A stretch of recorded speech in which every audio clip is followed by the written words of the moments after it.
جزیرۃ العرب کے وہ لوگ جو تہذیب سے ناواقف تھے، جنہیں بدو کہا جاتا تھا، جو تجارتی قافلے لوٹا کرتے تھے، بیٹیوں کو زندہ دفن کرتے تھے، جنگ و جدل کرتے تھے، عصبیتوں کا شکار ہوتے تھے، قرآن کریم نے پھر ان لوگوں کی تربیت، ان کا تزکیہ، ان کے دلوں کو پاک کیا، اور اسی سماج کے لوگ پھر آج کی جدید اور مہذب دنیا کے لیے جو ریاست انہوں نے قائم کی، خلفائے راشدین نے وہ رول ماڈل نظام دیا،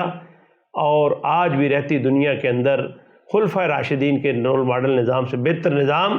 کہیں بھی نہیں ہے۔ آج اتنی ویلفیئر اسٹیٹس دنیا کے اندر کہلاتی ہیں، انہوں نے بھی یہ سارا تصور جو ہے وہ ریاست مدینہ سے اور خلفائے راشدین کے رول ماڈل نظام جو اس سے لیا ہے۔ تو اس لیے میں کہتا ہوں کہ قرآن کریم کا اور رمضان المبارک کا آپس کے اندر گہرا تعلق ہے، اور اس کے مہینے کے اندر قرآن کا مطالعہ، اس کا ترجمہ، اس کی تفسیر، اور دورہ قرآن کی صورت کے اندر اس کو پڑھنا۔ نبی صلی اللہ علیہ وسلم کے بارے میں آتا ہے کہ آپ رمضان کے مہینے کے اندر جبریل کے ساتھ قرآن کا دور کیا کرتے تھے، سبحان اللہ، آپ پڑھتے تھے اور جبریل سنتے تھے۔ سبحان اللہ، یعنی آپ اندازہ کریں کہ آج ہمارے علماء کرام بھی دور کرتے ہیں، بیٹھتے ہیں، ایک سامع ہوتا ہے، ایک قاری صاحب ہوتے ہیں جو رات کو تراویح میں سناتے ہیں، اور پھر دنیا بھر کے اندر مسلمان تراویح کے اندر بڑی تعداد میں مرد بھی، خواتین بھی، بچے بھی کھڑے ہوتے ہیں، اور قرآن کی تذکیر ہوتی ہے، اور قرآن کی عظمت اور کیا اس کے کہنے کہ یہ ایک دو نہیں، وہ ہزار نہیں، لاکھوں انسانوں کے سینوں میں محفوظ ہے۔ راجہ عرفان صاحب کو یہ کتاب مجھے دنیا کے دکھا دیں جو پوری کی پوری کسی انسان کے سینے کے اندر محفوظ ہوئی ہو، کوئی ڈائجسٹ ہو، کوئی ناول ہو، کوئی نصابی کتاب ہو۔ یہ قرآن کا اعجاز ہے کہ 30 پاروں کی اتنی موٹی کتاب اور بڑی کتاب چھوٹے سے حافظ سے لے کر 80-90 سال کے بزرگ کے سینے کے اندر میں محفوظ ہے، اور یہ قرآن کریم کا اعجاز ہے کہ اس کی تلاوت بھی ہر وقت ہو رہی ہوتی ہے، تراویح کے اندر بھی سنایا جا رہا ہوتا ہے، نمازوں کے اندر بھی پڑھا جا رہا ہوتا ہے، اور گھروں کے اندر بھی، دفاتر کے اندر بھی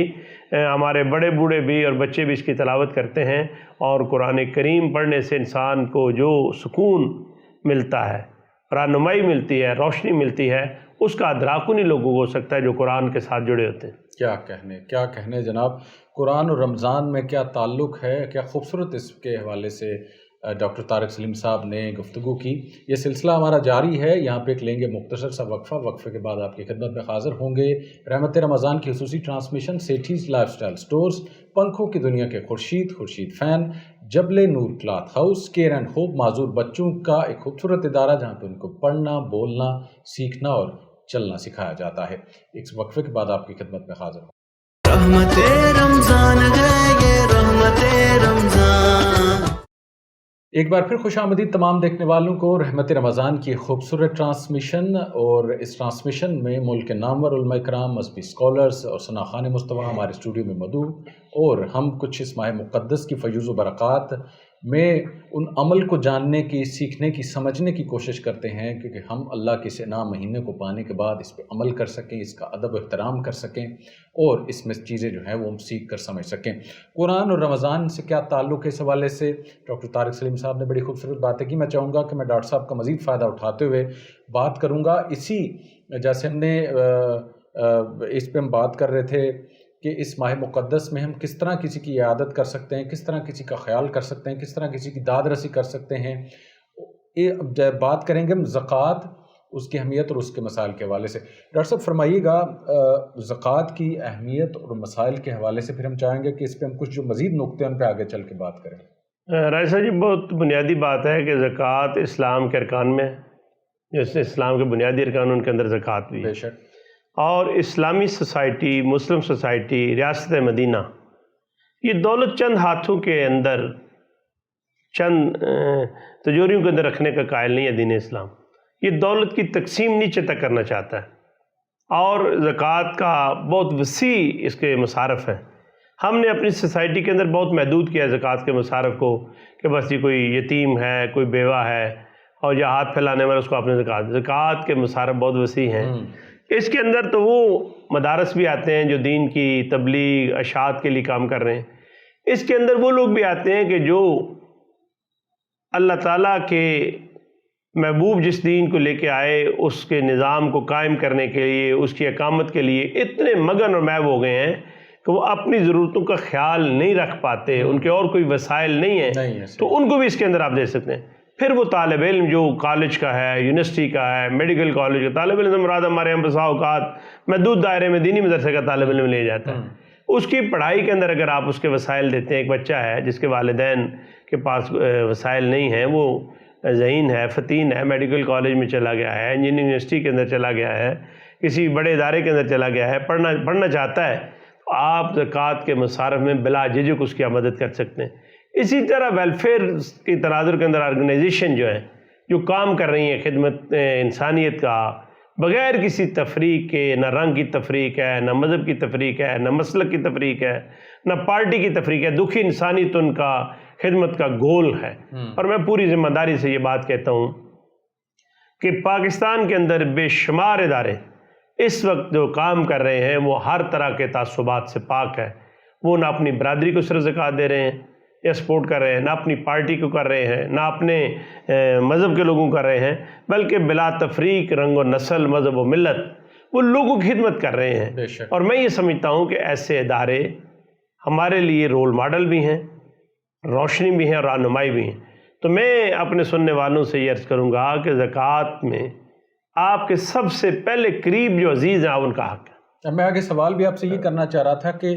کن لوگوں کا انتخاب کرنا چاہیے، یا کچھ اسپیسیفک لوگ ہوتے ہیں ہمارے گلی محلے میں، جی یہ ایک فلاں گھر ہے بس اسی کو دیتے رہنا ہے، اس کے علاوہ بھی اگر آپ کے یا آپ کے اپنی فیملی میں آپ کے بہن بھائی ہیں، آپ کے ریلیٹیو ہیں، آپ کے جو پورے آپ کا جو اہل خاندان ہے اس کے اندر ہیں، یہ بھی ذرا رہنا۔ سب سے پہلا حق تو ہمارے خاندان کے، آپ کی فیملی کے غریب لوگوں کا ہے، وہ زیادہ حق رکھتے ہیں کہ آپ کے وسائل سے ان کو مدد کی جائے، ان کو آپ ان کی عزت نفس کا خیال رکھتے ہوئے حکمت کے ساتھ بھی آپ ان کی مدد کر سکتے ہیں۔ ایسے کہ میں نے کئی دفعہ میں عرض کرتا رہتا ہوں کہ آپ کسی عزیز کو دینے جاتے ہو، کوئی ضروری نہیں آپ اس کو بتائیں زکوٰۃ ہے،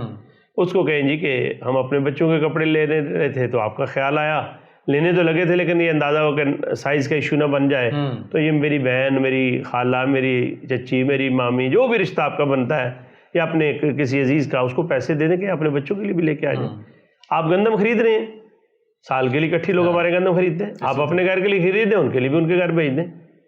آپ نے ضروری نہیں کہ اس کا انتظار کرنا ہے کہ آپ نے کسی مخصوص دنوں کے اندر زکوٰۃ دینی، بلکہ میں کہتا ہوں کہ وہ زکوٰۃ کے پیسے جو عید والے دن آپ کسی کو دے رہے ہیں، عید سے اگر 20 دن پہلے آپ ان کو دے دیں، 15 دن پہلے دے دیں، مہینہ دے دیں، وہ کپڑے سلانا چاہتے ہیں، بچوں کی ضرورتیں ہیں، وہ ہماری خوشیوں کے اندر شریک ہو جائیں، اپنی ان کی خوشیاں بھی اور ہماری خوشیاں ایک ہو جائیں، تو آپ ان کی پہلے امداد کر سکتے ہیں۔ اس طریقے سے میں سمجھتا ہوں کہ مریض ہے، ہاسپٹل کے اندر ہے، اس کی ضرورتیں ہیں، اس کی آپ پوری کر سکتے ہیں، طالب علم کی آپ پوری کر سکتے ہیں۔ اچھا وہ اچھا بھلا انسان جو بظاہر آپ کی نظر میں مزدوری بھی کر رہا ہے، محنت مشقت کرتا ہے، کہ اسی دفتر سے تنخواہ لیتا ہے، لیکن آپ کا خیال یہ ہے کہ مہنگائی کے اس دور کے اندر اس کا گزارا نہیں ہو رہا، باوجود مزدوری کرنے کے، محنت مشقت کرنے کے، وہ کثیر العیال ہے، اس کے بچے زیادہ ہیں، آپ اس کو زکوٰۃ کی مد کے اندر اس کی مدد کر سکتے ہیں۔ ہمارا معاشرہ کہتا ہے جی کام تو کر رہے ہیں، ٹھیک ہے جی ہٹا کٹا ہے، بھائی ہٹا کٹا اور کام کرنا مسئلہ نہیں ہے، کام کرنے کے باوجود بھی اگر کسی کی زندگی کی گاڑی رواں دواں نہیں ہوتی، چولہا جلانا مشکل ہو رہا ہے، بچوں کے لیے ان کو نان شبینہ اور روٹی دینا مشکل ہو رہا ہے، تو آپ ایسے فرد کی مدد جو ہے وہ کر سکتے ہیں، طالب علم کی کر سکتے ہیں، چاہے وہ کالج کے اندر پڑھتا ہو، یونیورسٹی کے اندر پڑھتا ہو، دینی مدرسے کے اندر پڑھتا ہو، آپ اپنے غریب رشتہ دار کی ضرورت مند مدد کر سکتے ہیں جو ساری محنت کے باوجود بھی اپنے بچوں کا روزی روٹی کا انتظام اس سے نہیں ہو رہا۔ ایسی بچیوں کی شادیوں کے اندر آپ معاونت کر سکتے ہیں جن شادی کی عمر کو پہنچ گئی ہیں، ان کے والدین کے پاس پیسے نہیں ان کے ہاتھ پیلے کرنے کے، ایسے رفاہی اداروں کی خدمت کر سکتے ہیں جو بلا تفریق لوگوں کی، کوئی بعض ادارے ہیں جو لوگوں کی فری میں آنکھ جگہ آپریشن ہوتا ہے ان کا، اسی طریقے سے بعض ادارے ہیں کہ جو مطلب واٹر فلٹریشن پلانٹ کی مد کے اندر دکھی انسانیت کے لیے مدد کر رہے ہیں، یا ویسے کہ انسانی کوئی ضرورت ہے اس کے لیے کر رہے ہیں۔ تو میں یہ خیال ہے کہ زکوٰۃ کے مصارف کا اندر بڑی وسعت ہے، آپ اس کو بڑے پیمانے پر دیکھ سکتے ہیں، اور جن لوگوں کی بہت زیادہ زکوٰۃ نکلتی ہے، مجھے یاد ہے گجرات کے ایک فین انڈسٹری کے ایک ہمارے دوست ہیں حاجی محمد الیاس صاحب، ایک دفعہ مجھے انہوں نے کہا جی کہ ہمارے پاس اتنے وسائل ہیں تو کیا کریں، تو میں نے کہا کہ یونیورسٹی آف گجرات کے اندر جو انڈومنٹ فنڈ قائم کیا ہے وائس چانسلر نے، اس کے اندر آپ پیسے دیں۔ میں ان کے ساتھ گیا، 1 ملین سے ہم نے اس کا آغاز کیا، اور یہ بارش کا پہلا قطرہ تھا،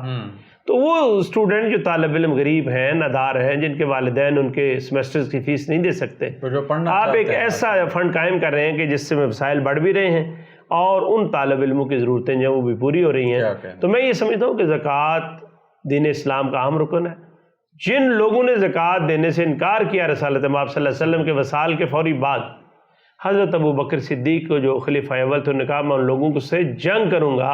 جو رسالت مآب صلی اللہ علیہ وسلم زکوٰۃ دیتے تو اب نہیں دیتے۔ اب ہمارے معاشرے کے اندر لوگوں کا خیال ہے کہ آپشنل چیز ہے، جس کا جی چاہتا ہے دے دے، جس کا جی چاہتا ہے نہ دے۔ نہیں، ایسا نہیں ہے۔ ہمارا مال بھی پاک ہوتا ہے، اللہ اور اس کے رسول صلی اللہ علیہ وسلم کی رضا بھی اس کے اندر ہے، اور میں یہ سمجھتا ہوں کہ ارکان اسلام میں ایک عام رکن زکوٰۃ بھی ہے کہ جس سے معاشرے کے اندر وہ جو نامواریاں ہیں، وہ جو غربت ہے، وہ جو خط غربت سے نیچے لوگ زندگی گزار رہے ہیں، آپ کے وسائل دینے سے، آپ دیکھ رہے ہوں گے رمضان میں بہت سارے لوگ انفاق کرتے ہیں، میں لوگوں سے ملتا رہتا ہوں ہر درجے کے لوگوں کو، ان کے چہروں پر خوشی ہوتی ہے، بشاشت ہوتی ہے، اطمینان ہوتا ہے کہ ہمیں بھی لوگوں نے آ کر وسائل ہمارے گھر کی دہلیز پر دیے ہیں اور ہم اپنے بچوں کی چھوٹی موٹی ضرورتیں پوری کر سکتے ہیں۔ آخری بات اس ضمن میں، یہ زکوٰۃ سے متعلق تو نہیں ہے لیکن انسانی ہمدردی کے تناظر میں، نبی صلی اللہ علیہ وسلم کے بارے میں آتا ہے کہ آپ ایک دفعہ نماز عید کے لیے جا رہے تھے تو آپ نے دیکھا بچے کھیل رہے ہیں خوش خوش، ایک بچہ جو ہے وہ میلے کچیلے کپڑے پہنے دور بیٹھا حسرت بھری نگاہوں سے کھیلتے بچوں کو دیکھ رہا ہے۔ رسالت مآب صلی اللہ علیہ وسلم کے قدم رک گئے ہیں، ریاست مدینہ کے آپ حکمران تھے،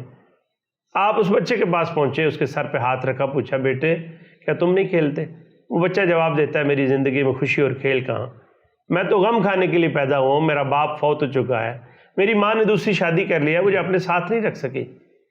اور یہ کہہ کر وہ پھوٹ پھوٹ کر رونے لگا۔ نبی صلی اللہ علیہ وسلم نے اس کے سر کو اپنے سینے سے لگایا، اسے چپ کرانے کی کوشش میں آپ کی آنکھوں سے بھی آنسو رواں دماغ ہو، آپ کو اپنی یتیمی کا دور بھی یاد آ گیا۔ آپ نے اس بچے سے کہا بیٹے تم پسند نہیں کرو گے، محمد تمہارے باپ ہوں، عائشہ تمہاری ماں ہوں، فاطمہ تمہاری بہن ہوں، حسن و حسین تمہارے بھائی ہوں۔ بچے نے جب یہ الفاظ اس شفیق ہستی کی زبان سے سنے، اس نے اپنی نگاہ اوپر اٹھائی اور کہنے لگا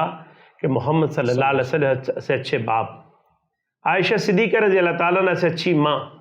فاطمہ رضی اللہ تعالیٰ عنہ سے اچھی بہن اور حسن و حسین رضی اللہ تعالیٰ سے اچھے بھائی مجھے کہاں ملیں گے؟ آپ نے اس بچے کو گود میں اٹھایا ہے اور اپنے صحابہ کو کہا میرے صحابہ نماز ادھر ٹھہر کے پڑھیں گے، نماز روک دیا آپ نے، نماز لیٹ کر دیا، آپ نے کہا میرے صحابہ نماز ٹھہر کے پڑھتے ہیں۔ آپ اس کو گھر لے گئے، ام المومنین کو جا کر یہ کہا کہ عائشہ خدا نے تجھے عید کے دن بیٹا دیا ہے، اسے اچھے کپڑے پہناؤ، اسے اچھے کھانے کھلاؤ۔ روایات کے اندر آتا ہے کہ عائشہ صدیقہ رضی اللہ تعالیٰ کا چہرہ خوشی سے کھل اٹھتا ہے۔ تو اس لیے دوسروں کی کو خوشیوں میں شامل کرنا،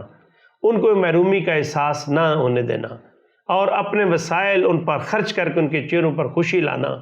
میں پوری ذمہ داری کے ساتھ علمی دیانت کے ساتھ یہ بات کہتا ہوں کہ آپ کسی کے چہرے پر خوشی لے کے آ جائیں، آپ کا رب جو ہے وہ آپ سے راضی ہو جائے گا، اور اگر آپ کسی کا دل دکھائیں گے تو آپ کی عبادات جو ہیں وہ بھی بسا اوقات ان کی قبولیت جو ہے وہ خطرے کے اندر پڑ جاتی ہے۔ ایک دفعہ حضرت ابو ذر کی زبان سے جملہ نکل گیا حضرت بلال کے بارے میں، ابشن کے بچے، وہ کالی ماں کے بیٹے، حضرت بلال ابشی تھے۔ نبی صلی اللہ علیہ وسلم تک بات پہنچی تو آپ کو پتہ چلا کہ ابو ذر نے میرے بلال کو کالی ماں کا بیٹا کہا ہے۔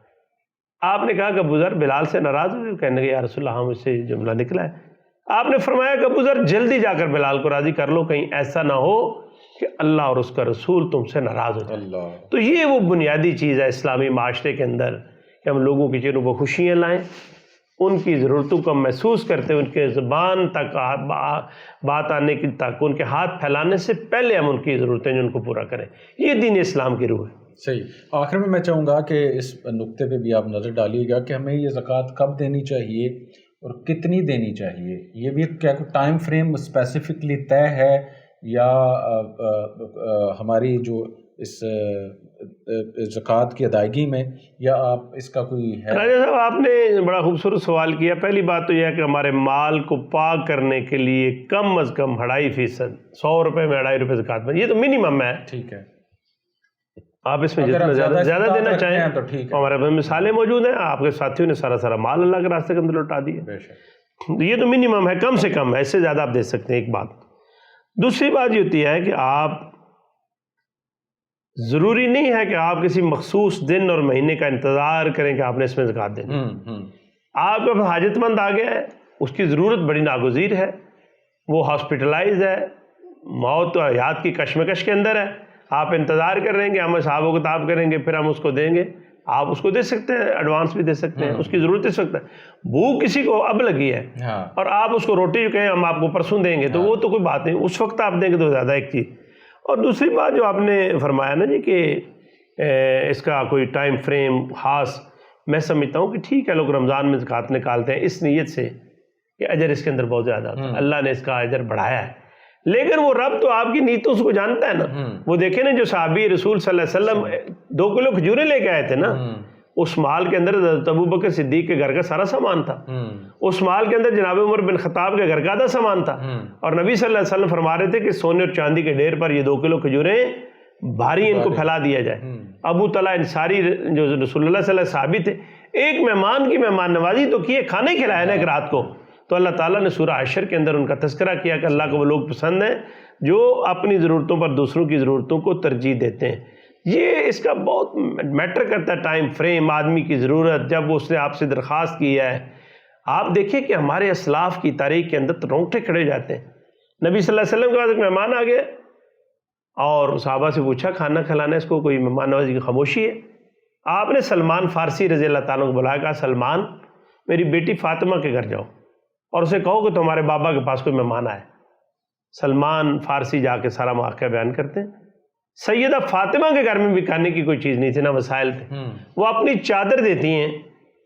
ان کے گھر سے کچھ فاصلے پر شمعون یہودی تھا، اس کا گھر تھا، اور اس نے سلمان فارسی نے جا کر چادر دی. چادر نے اس نے الٹ پلٹ کر دیکھا تو پوچھا کس کی چادر ہے، کیونکہ چادر پر روایات میں آتا ہے پیوند بھی لگے ہوئے تھے. تو کون ہے جو اپنے گھر کی ضرورت کی چیز فروخت اس حالت کے اندر کر رہا ہے؟ تو حضرت سلمان فارسی نے کہا کہ نبی صلی اللہ علیہ وسلم کے پاس کوئی مہمان آ گئے اور یہ ان کی بیٹی خاتون جنت سیدہ فاطمہ تو زہرا کی چادر ہے. شمعون کے بارے میں آتا ہے وہ چادر بھی واپس کرتا ہے، پیسے بھی دیتا ہے اور کہتا ہے واللہ وہ اللہ تعالیٰ کے سچے نبی. سبحان. یعنی اس واقعے کو آپ اندازہ کریں کہ ہمارے ہاں کس درجے کے اندر جا کر لوگ انفاق کرتے ہیں، کس درجے کے اندر جا کر لوگوں کی ضرورتیں پوری کرتے ہیں. حضرت امام حسن اور امام حسین کے بارے میں آتا ہے بیمار ہو گئے اور منت کے طور پر سیدہ فاطمہ نے روزہ رکھا. ہم رکھتے ہیں روزے، اس طرح منت مانتے ہیں کہ ہماری یہ مراد پوری ہے. اور ان کا جو غلام تھا حضرت علی کرم اللہ وجہہ کا، کمبر اس کا نام تھا، اس نے بھی روزہ رکھا اسی منت کے طور پر کہ ان کو صحت مل جائے. عین افطار کے وقت باہر سے کوئی آدمی آیا تو اس نے کہا کہ مجھے بھوک لگی ہے تو مجھے کھانے کو کچھ دو. سیدہ فاطمہ افطاری کا سامان جو اپنی افطاری کے لیے رکھا تھا، دن کی بھوک اور پیاس اٹھا کے اس کو دے دیتی ہیں. اور بعض روایات کے اندر آتا ہے کہ دوسرے دن بھی ایسا ہی ہوا، تیسرے دن بھی ایسا ہی ہوا. تو ہمارے اسلاف نے تو اپنے کھانے کا آخری نوالہ تک دے دیا. سبحان اللہ. اور ہم کروڑوں روپے ہمارے پاس ہوں، اربوں روپے ہمارے پاس ہوں، لاکھوں روپے ہمارے پاس ہوں، گاڑیاں ہمارے گھر کے اندر ہوں، 10 مرے اور کنال کے گھر کے اندر ہم رہتے ہوں، اور جب کوئی سائل آ جائے تو ہم اس کے سامنے دوسرے طرح کے عذر پیش کرنا شروع کر دیں. میں سمجھتا ہوں کہ نہیں، بندہ مومن کی یہ شان نہیں ہے. آپ کے پاس جو سائل آیا ہے آپ یہ سمجھنے کہ اللہ تعالیٰ نے اس کو بھیجا ہے. آپ کو اللہ نے آپ کا ہاتھ اوپر والا بنا دیا. دینے والے ہاتھ کے بارے میں کہا کہ یہ بہترات ہوتا ہے، تو یہ اللہ نے ایک موقع آپ کو دیا. باقی رہی مال کی، وہ آپ کو اس کے بدلے کے اندر اپنی شان اور فضل کے مطابق اتنا عطا کر دے گا آپ اس کا تصور بھی نہیں کر سکتے. بے شک بے شک، کیا کہنے. سبحان اللہ. ڈاکٹر صاحب بہت شکریہ آپ کا. قرآن اور رمضان کا کیا تعلق ہے اور زکوٰۃ کے مسائل کے حوالے سے ہم نے کچھ سیکھنے اور سمجھنے کی کوشش کی. یہ ماہ مقدس بھی ہماری اسی طرح سے تربیت کر رہا ہے. اللہ رب العزت کا یہ انعام مہینہ ہم پانے کے بعد اس اپنی منزل کی جانب رواں دواں ہے، اور برکتیں اور رحمتیں اور کیا خوب اللہ رب العزت کی نعمتیں اس ماہ مقدس میں. آپ سحر کی بات کر لیں، افطار کی بات کر لیں، دسترخوان پہ کیا بے شمار نعمتیں ہوتی ہیں. اور وہی نعمتیں جب آپ کے اس پڑوس میں اگر کسی کو اگر آپ دھیان رکھیں، کسی کو میسر نہیں ہیں، تو آپ اگر وہ نعمتیں جو اللہ تعالی رب العزت نے آپ کو عطا کی ہیں اگر وہ اس کے دسترخوان پہ سجیں گی تو اللہ رب العزت کی ذات کا انعام کیا ہوگا، یہ یقیناً ہم ہمارے وہم و گمان میں بھی نہیں. تو اس ماہ مقدس کو پانے کے بعد اس کو سمجھنے کی، اس کو سیکھنے کی کوشش کیجیے، اور اس کا احترام ہم پر واجب ہے. اللہ رب العزت سے دعا ہے کہ اللہ رب العزت کی ذات اس ماہ مقدس کو سیکھنے کی، سمجھنے کی اور اس کا ادب احترام کرنے کی توفیق عطا فرمائے. آمین. یہ خوبصورت ٹرانسمیشن آپ تک پہنچانے کے لیے میں تعاون حاصل رہا سیٹیز لائف اسٹائل اسٹورز، پنکھوں کی دنیا کے Khurshid fan, Jabal Noor cloth house, care and hope کے تعاون سے. اپنے میزبان عرفان راجہ کو اجازت دیجیے گا. اپنا بہت سا خیال رکھیے گا. اللہ نگہبان. رحمت رمضان ہے یہ رحمت